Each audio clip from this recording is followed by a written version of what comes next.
Marcus Thompson always thought he was the funniest guy in any room. At 28 years old, he worked as a social media manager for a small company, spending his days creating viral content and chasing online fame. His apartment was filled with recording equipment, ring lights, and props for his comedy videos that he posted every day, hoping to become the next internet sensation. On this particular sunny Tuesday morning, Marcus decided to visit the city's historic royal palace for his next video idea. The palace was a major tourist attraction, complete with traditional guards in their bright red uniforms and tall black hats. These guards were known for their strict discipline and unwavering dedication to their duty of protecting the palace. Grounds Marcus arrived at the palace gates with his phone, a portable megaphone he had bought online, in his usual cocky attitude. He had seen other content creators make videos mocking the guards who famously never break character or respond to provocations. To Marcus, this seemed like the perfect opportunity to create his breakout viral moment. The morning crowd was typical for a Tuesday, with about 50 tourists taking photos and admiring the palace architecture. Marcus positioned himself about 20 feet from the main guard post where Officer James Mitchell stood at attention. Officer Mitchell was a veteran who had served his country for 15 years, first in the military and now as a royal guard. He took immense pride in his role and the tradition it represented. Marcus pulled out his megaphone and began his performance. He started making jokes about the guard's uniform, calling him a toy soldier and asking if he was made of wax. The tourists around him began to gather, some laughing nervously while others looked uncomfortable. Marcus felt encouraged by the attention and decided to escalate his routine. He began making exaggerated marching movements, mimicking the guard's posture in a mocking way. Through his megaphone, he shouted jokes about the guard being a statue and suggested that someone should check if he was still breathing. The crowd grew larger as people pulled out their phones to record what was happening. Officer Mitchell remained perfectly still, his training keeping him focused despite the growing disturbance. Inside, he felt the sting of each insult, but his years of discipline held him steady. He had dealt with troublemakers before, but none had been quite so persistent or loud as this young man with the megaphone. Marcus, seeing that he was getting no reaction, decided to push even further. He began creating elaborate stories through his megaphone about what the guard might be thinking, making up ridiculous scenarios and speaking in a fake British accent. Some tourists started to leave, feeling uncomfortable with how far the situation was escalating. The palace security team was monitoring the situation closely. While they were used to tourists taking photos and occasionally making jokes, Marcus's behavior was crossing lines. His use of the megaphone was disturbing other visitors and creating a scene that was becoming difficult to manage as Marcus continued his performance.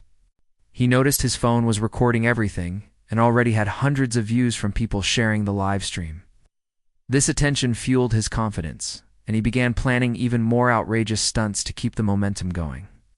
He had no idea that his actions were about to set in motion a series of events that would change his perspective on respect, dignity, and the consequences of public humiliation. Marcus was getting more excited as his phone showed the viewer count climbing rapidly. People were sharing his live stream across social media platforms and the comments were pouring in. Most viewers seemed entertained by his bold antics, which only encouraged him to continue pushing boundaries. He decided to take his performance to the next level.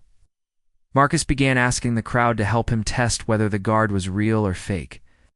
He encouraged tourists to make noise, clap their hands, and try to get a reaction from Officer Mitchell. What started as one person's inappropriate behavior was now becoming a group activity that made the situation much worse.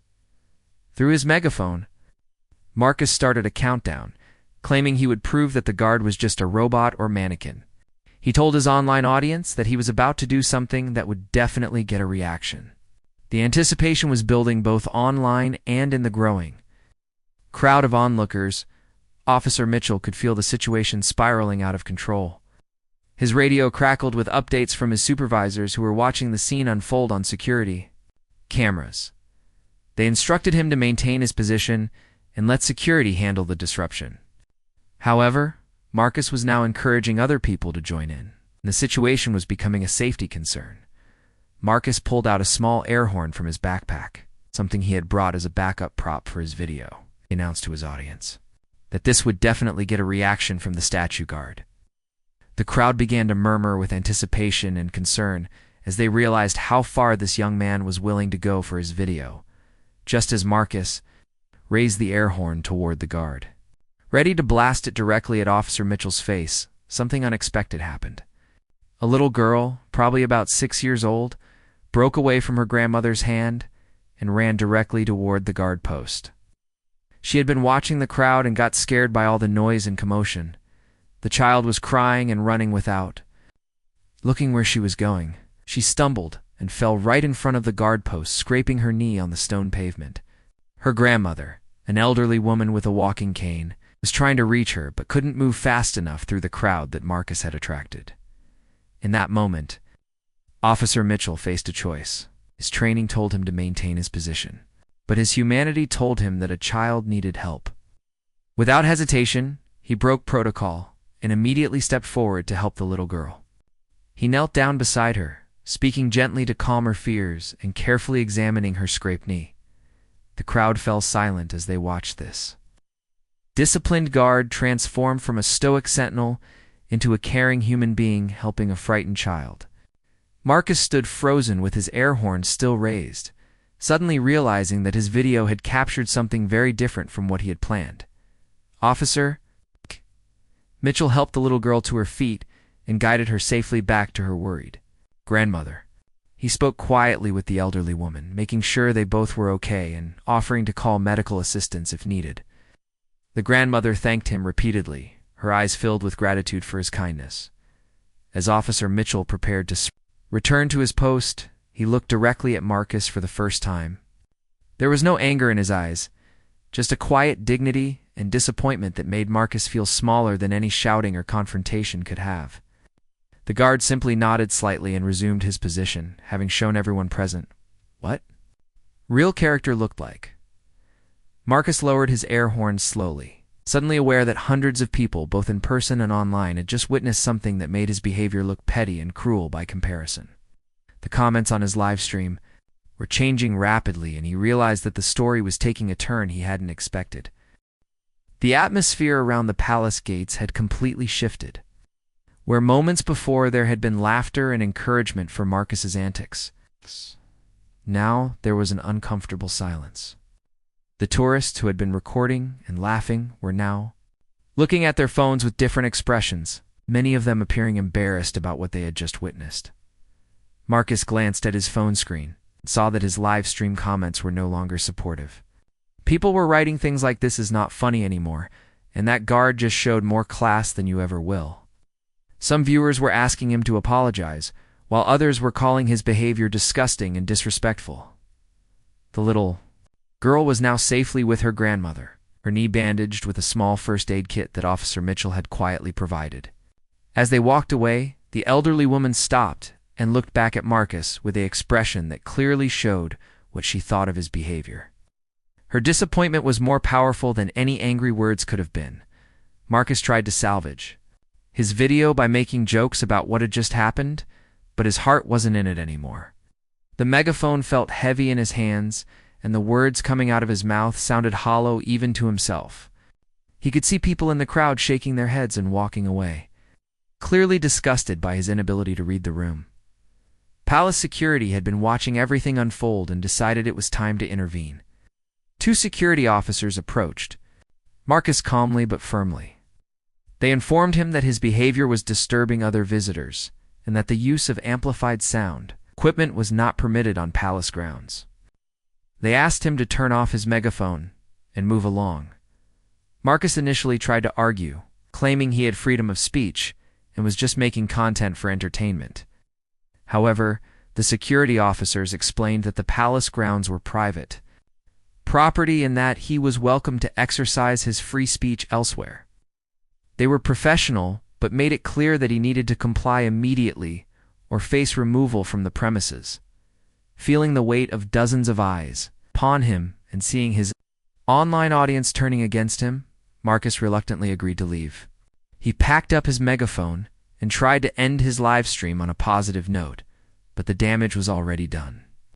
The video had captured everything, including his failure to show basic human decency when it mattered most. As Marcus walked away from the palace gates, he could hear people talking about what they had just witnessed. Conversations were happening in multiple languages, but the tone was universal. People were discussing the contrast between the guard's dignity and Marcus's behavior. And none of these discussions painted Marcus in a favorable light. He stopped at a nearby coffee shop to regroup and check the full extent of what had happened online. His video had been shared thousands of times already, but not in the way he had hoped. People weren't sharing it because they thought he was funny or clever. They were sharing it as an example of how not to behave in public. The comments on his social media accounts were pouring in faster than he could read them. While a few people still found his initial jokes amusing, the vast majority were criticizing his lack of respect and his failure to recognize when the situation had changed. Many people were praising Officer Mitchell's professionalism and kindness, while condemning Marcus's continued attempts to mock him even after he had helped the child. Marcus began to realize that his quest for viral fame had succeeded, but not in the way he had intended.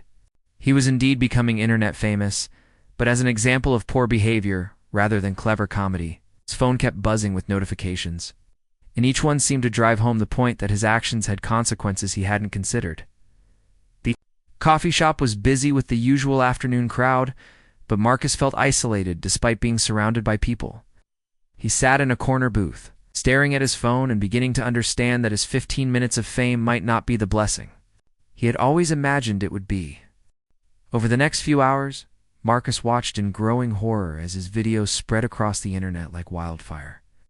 What he had intended as a funny prank had become a viral sensation, but for all the wrong reasons.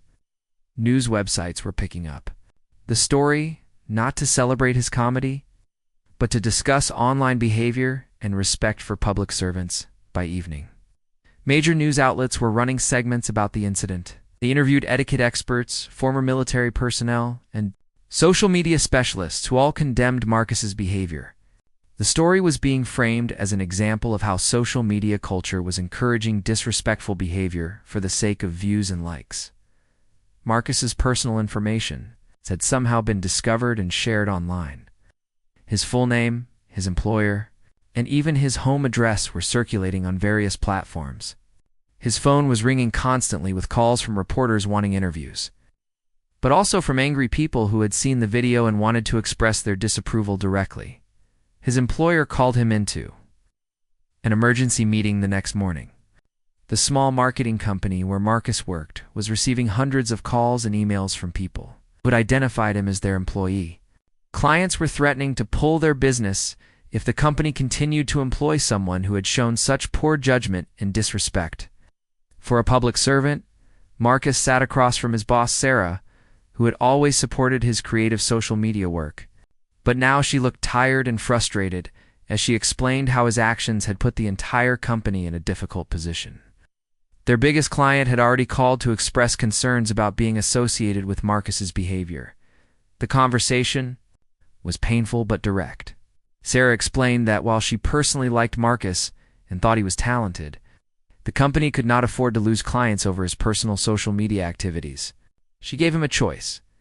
He could resign quietly with a neutral reference, or they would have to terminate his employment due to the negative publicity affecting their business. Marcus chose to resign, understanding that fighting the decision would only make things worse for everyone involved. As he cleaned out his desk, his coworkers avoided eye contact, clearly uncomfortable with the situation. People who had once laughed at his jokes and encouraged his content creation now seemed embarrassed to be associated with him. Walking home from his former workplace, Marcus felt the full weight of how quickly his life had changed in less than 24 hours. He had gone from being an anonymous content creator with dreams of internet fame to being a recognized face associated with disrespectful behavior. The viral fame he had always wanted felt like a curse rather than a blessing. His landlord called that afternoon. The apartment building management had received complaints from other tenants who recognized Marcus from the viral video. While they couldn't evict him immediately, they made it clear that his lease would not be renewed when it expired in 3 months. The negative attention he was receiving was making other residents uncomfortable. Marcus spent the evening reading through thousands of comments and articles about his behavior. People were defending him, saying it was just a harmless prank, and that people were overreacting. However, the vast majority of responses were negative, with many people sharing personal stories about family members who had served in the military or worked as public servants. One comment particularly struck him. It was from a woman whose husband had been a royal guard before retiring due to an injury sustained while protecting the palace. She wrote about how guards like Officer Mitchell trained for years to serve with dignity and honor, often facing daily mockery and disrespect from tourists who saw them as entertainment rather than dedicated professionals. Another comment came from a teacher who used Marcus's video as an example in her classroom discussion about empathy and respect. She described how her students had been shocked by his behavior and had spent their class time discussing better ways he could have made entertaining content without humiliating someone just trying to do their job. As Marcus read these responses, he began to see his actions from perspectives he had never considered. He had been so focused on creating content and gaining views that he had completely ignored the human impact of his behavior on Officer Mitchell and everyone else who witnessed it. 3 weeks after the incident, Marcus was still dealing with the consequences of his viral moment. Job applications were being rejected after employers searched his name online and found the video. His savings were running low, and the stress of constant negative attention was taking a toll on his mental health and relationships. His family had seen the video, of course. His parents called him disappointed and confused about why their son would behave in such a way. His mother, a nurse who had always taught him to treat others with kindness and respect, struggled to understand how he could mock someone just trying to do their job. These conversations were some of the most difficult Marcus had ever experienced. Old friends were distancing themselves from him, not wanting to be associated with the negative publicity. His social media accounts, which had once been sources of pride and potential income, were now constant reminders of his mistake.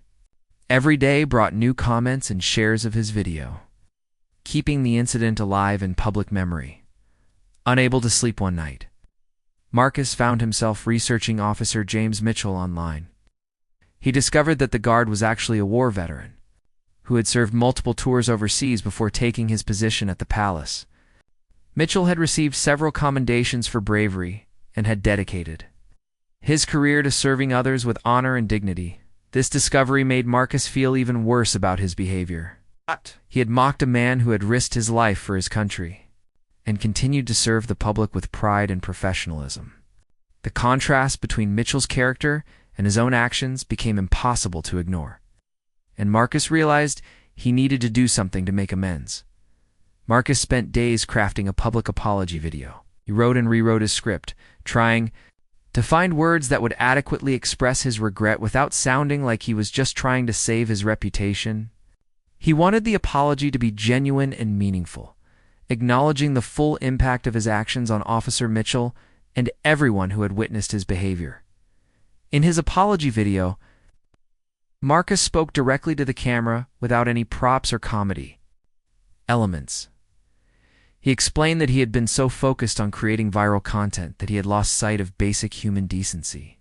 He acknowledged that Officer Mitchell was a real person with feelings, not a prop for entertainment, and that his service deserved respect rather than mockery. Marcus also apologized to the little girl and her grandmother, recognizing that his behavior had contributed to creating a chaotic situation that had frightened a child. He expressed gratitude for Officer Mitchell's immediate response to help someone in need, calling it an example of true character that he had failed to recognize in the moment. The apology video received mixed reactions. Some people appreciated his willingness to acknowledge his mistakes and take responsibility for his actions. They saw it as a sign of growth and maturity and hoped he had learned from the experience. However, many others viewed it as too little, too late, or as a calculated attempt to repair his damaged reputation. Marcus decided to go beyond just making an apology video. He began researching organizations that supported veterans and military. families looking for ways to contribute positively rather than just asking for forgiveness. He found a local charity that helped former service members transition to civilian careers and volunteered to help with their social media marketing, working with the veterans. Organization gave Marcus a new perspective on service and sacrifice. He heard stories from men and women who had dedicated their lives to protecting others, many of whom struggled with the transition back to civilian life. These conversations helped him understand the deeper meaning behind the uniform and duties he had mocked so carelessly. Through his volunteer work, Marcus met other veterans who had served as Royal Guards. He shared stories about the pride they took in their roles and the daily challenges they faced, dealing with disrespectful tourists. These personal connections made Marcus realize that his actions had been part of a larger pattern of behavior that many public servants endured regularly. One evening, while working late at the Veterans Center, Marcus made a decision that surprised even himself. He decided to try to contact Officer Mitchell directly, not through social media or public channels, but through official palace communications. He wanted to offer a personal apology and see if there was anything he could do to make amends for his behavior. Getting in touch with Officer Mitchell proved more difficult than Marcus had anticipated. The palace administration was protective of their staff and initially refused to pass along his request for contact. After several weeks of persistent but respectful attempts, Marcus finally received a response through official channels that Officer Mitchell had agreed to meet with him. The meeting was arranged at a neutral location, a quiet cafe near the palace grounds. Marcus arrived early, nervous, about facing the man he had humiliated in front of hundreds of people and thousands of online viewers. When Officer Mitchell walked in, Marcus was struck by how different he looked in civilian clothes. More approachable, but still carrying himself with the same quiet dignity. Officer Mitchell sat down across from Marcus, with a calm expression that revealed nothing about what he was thinking. Marcus had rehearsed what he wanted to say many times, but faced with the real person he had wronged, the words seemed inadequate. He began with a simple, direct apology, acknowledging that his behavior had been disrespectful and hurtful. To Marcus's surprise, Officer Mitchell listened patiently and then shared his own perspective on what had happened. He explained that while the mockery had been painful, what bothered him most was how Marcus had encouraged others to join in the disrespectful behavior. He spoke about the responsibility that comes with having a platform and an audience, even a small one. Mitchell also talked about the positive outcome of the situation. He had received hundreds of letters and messages from people around the world thanking him for his service and expressing support for the work he and his colleagues did. Ow. Many parents had written to say they used the incident to teach their children about respect and dignity, turning Marcus's negative example into positive learning opportunities. The conversation lasted for over an hour, with both men sharing their perspectives openly and honestly. Officer Mitchell appreciated Marcus's efforts to volunteer with veterans organizations and his genuine attempts to make amends. He could see that the young man had learned from his mistakes and was trying to become a better person. As their meeting concluded, Officer Mitchell offered Marcus some advice that would stay with him for years to come.